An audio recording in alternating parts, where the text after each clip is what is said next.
Hi everybody, this is Lisa from Prims on Greenway, and today is July 4th, 2021. Yep, it's the 4th of July, everybody. Happy 4th. Hope everybody's enjoying their day. I thought I would give a try today to a stitch along. Today I'm working on a wool applique project that I have shown a couple times on my videos. I am no expert at wool applique, and in fact, this is a different method than I normally use. This is a method from, well, it's a hybrid method of Maggie Bononomy. I normally have done a blanket stitch because prior to this, all my projects have been from Rebecca Smith, who uses blanket stitch.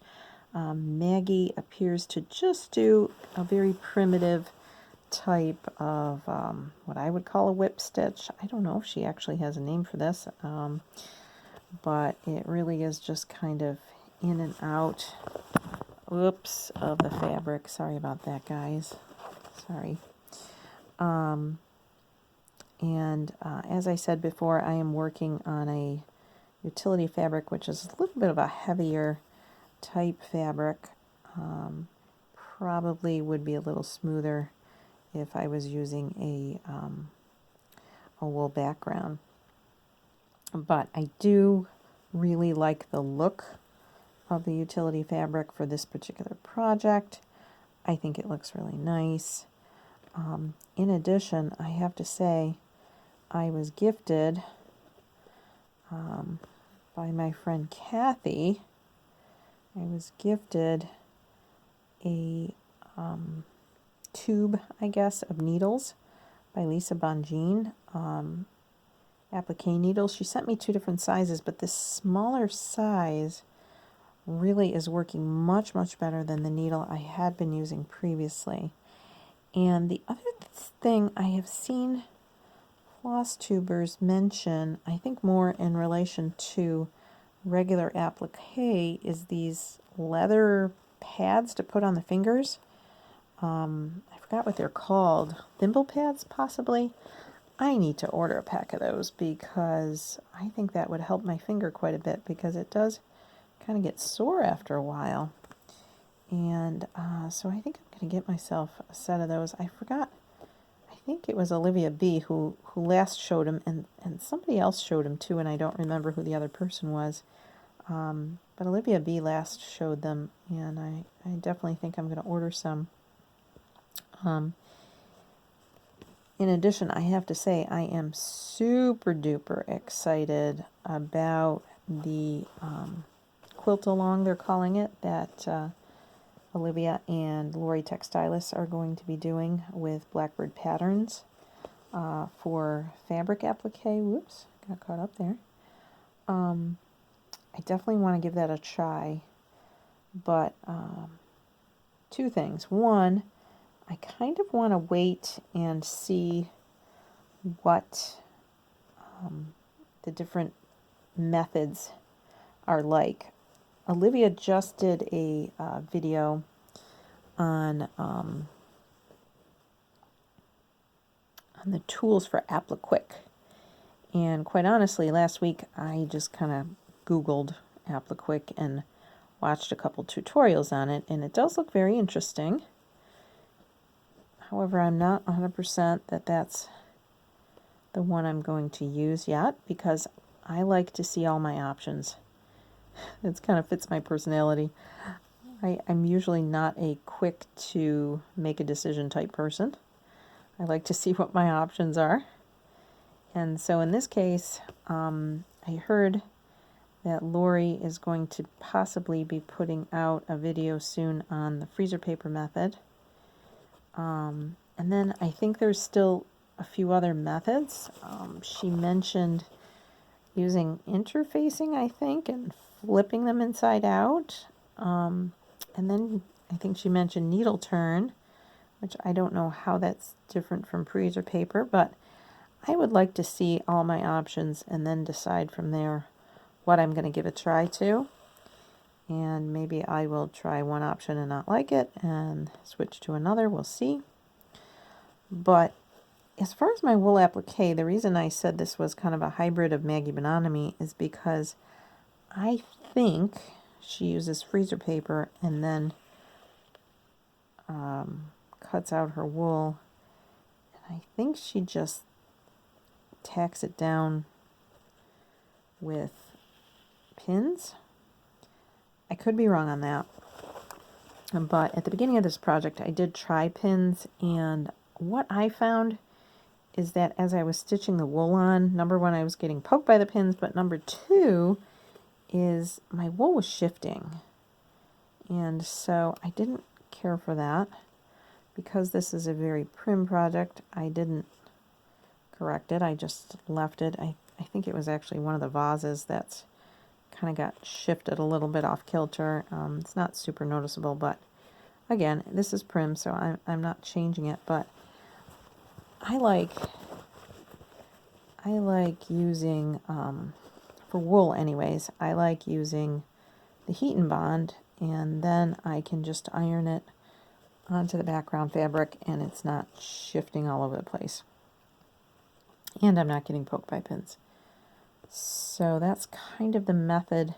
I'm hoping one of the methods are somewhat similar to that, but again, I know absolutely nothing about fabric applique, so I'm going to kind of be in learning mode at this point before I jump in. I do have a project I'm thinking about, and it's from a book I already own. I forgot what the book is called, Garden something. I don't know, I might have it right here. I have a pack of books over here. Tending the Garden, that's what it's called, Tending the Garden. I'm currently working on a cross-stitch project out of that book, but there's some beautiful blocks in there, and I think I'm going to start by just doing a single block and giving it a try.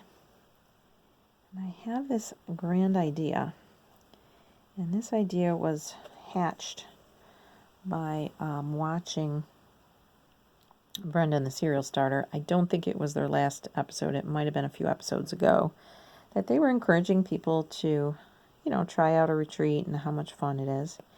And I have to be honest, I have been to 2 other retreats. One was locally, where I actually taught a class on my journal making. And then the other was a Prim Stitchers Society retreat. A couple years ago, maybe 2018 in fact, I think, where I'd gone down to, where did I go? Harrisburg, Pennsylvania, which from here, I think it was around maybe a 4-hour drive-ish, which I didn't think was too bad at all. And I really enjoyed myself at that retreat. In fact, I got to know some local stitchers there, my friend Gail, and I also met some other stitchers from around the country. And in addition, I got to know a designer, Beth Seal, from Summerhouse Stitchworks. All lovely ladies across the board. So it was super fun. Super fun. There was a couple classes available. I took one from Lori from Not Forgotten Farms, and in fact it was a punch needle class. And one of these times I should show it. It's a very small little project, but I should show it on my Flosstube. And the other was, oh boy, it was a cute little scissor holder. It was a cross-stitch project, but it was a scissor holder. And boy, I am blanking, of course, on the name of the designer. I feel like her main name may have been Teresa Maloon. That's what it is. Meloon. And I can't, of course, I'm blanking the name of her design company. But it was a cute little project. I'll have to show that on one of my, maybe on my next floss tube I can show that, because those were the two projects, and I kind of like them because they were small and completable. I'm very curious to see what the projects are going to be like at Quilter Station this September. So getting back to my original thought, that was a big rabbit trail, but getting back to my original thought as to the idea I'm hatching about this applique wool not wool, oh my goodness, fabric applique block from Blackbird for the Blackbird Design Quilt Along, is that I kind of am thinking I want to finish this block into a stitchy mat to have for the retreat. Because Brenda and Laura were talking about that they've gone to retreats where people, you know, at their spot, wherever they're stitching, they have like a mat that kind of marks out their area, and it sounds like might have little stitchy accessories or places to put stitchy accessories. I'm thinking, you know, like a scissor holder, whether it be a pocket or maybe just a little ribbon that you kind of attach it to. I'm thinking somewhere to put your needles, whether it be a pin cushion or something magnetic. You know, I don't know. And I kept trying to think of what other features would a stitchy mat have. You know, possibly, you know, the person's name or initials on it, I would think. If you guys can think, or you're familiar with stitchy mats, or where I can see some examples of one, let me know, because I'm thinking I want to make one using this applique block if I can ever get it done. But as I said, I kind of want to see what all the different methods are first before I embark on it. And I've kind of made a, if you want to say it, a goal, or if you want to say a promise to myself, to finish these three main projects I've had going for quite a while. I just kind of want to finish them and get on to some new stuff. I feel like I'm kind of caught in a rut with these projects, and one is the one I'm working on right now. I love it, don't get me wrong, but I want to have it done. And the other, let's see, where am I? I'm on number 5, so let's get going with number 5. The other two that I have, one is the cross stitch project I just mentioned from Tending the Garden. I think it's called Grandmother's Garden. Oh my goodness, and my needle just came undone. I really want to get that one done too, and I worked on it quite a bit yesterday, to be honest, and I was hoping to finish it. Lofty goals not met.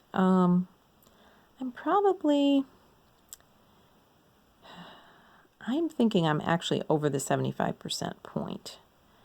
I'm pretty sure I'm at least 80%, 85% done with that project. And so I'm hoping against hope to get it done very, very soon. I had set my goal for this long holiday weekend to get 2 of the 3 done, which I know was a very lofty goal. And I know that's probably not going to happen. I didn't mention that my third project is my quilt that I've been working on, and there's a story to go with that too. I have to say, Susan Stanley was so nice and got on a Zoom with me. Well, it wasn't a Zoom, it was an Instagram, to try to help me with the border. And several days later, when I had kind of decided I was just going to take it and have it quilted as is, without that extra border, I sat down with all my fabric that I had left and was just kind of looking at it and realized that I had a pile of set-aside blocks that were made from cutting the fabric way at the beginning. And I had forgotten about this little pile of blocks. And so I was completely misunderstanding the directions, and that's why I couldn't figure it out, nor could Susan figure it out. and the dawn came upon me. Have you ever had that happen where you've looked at things multiple times over many weeks and had no idea, and then all of a sudden the dawn comes upon you and you're like, wow, okay, I get it now. Why did I not get that all along? So I was thrilled. I said, you know what? This was last week. I said, you know what? If I put my mind to this, I now know how to do this. I could probably finish this today. That was last week. It's still not done, and I'll tell you why. Because I do know how to finish it, and I jumped right into it. But in my haste to get things done, I did the wrong seam allowance when doing a half square triangle. It was supposed to be a 1/4 inch seam allowance, and I did a 1/2 inch seam allowance. And guess what? Guess what? That made it too small, and I had already cut it. Now, I know this is fixable. It's going to be fussy, but it is fixable. What I will have to do is take all the stitching out, and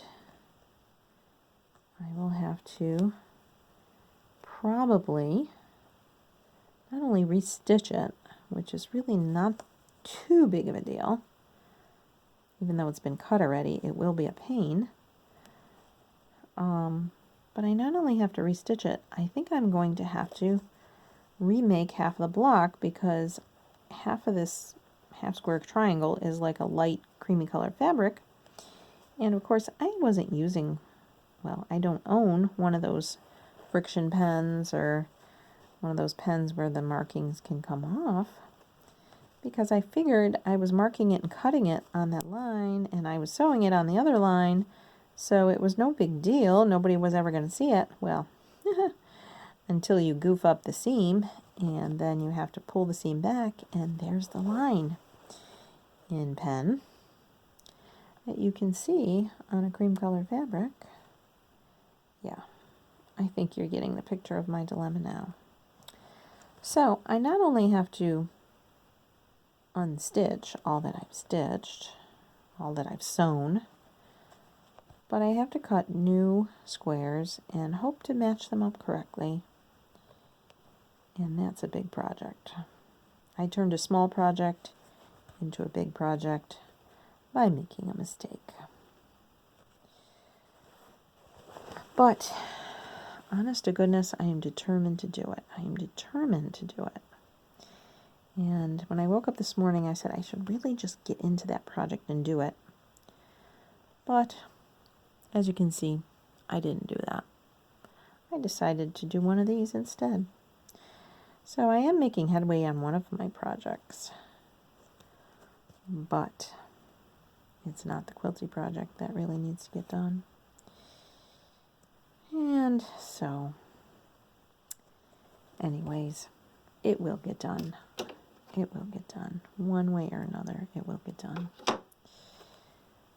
Alright, but I need a new piece of thread. So I think I'm going to stop here, at least for a minute, because on my last, I don't know if you want to kind of see what I did these 3 numbers here. I still have to tack down this flower, but I've got this flower all tacked down, which looks really cute.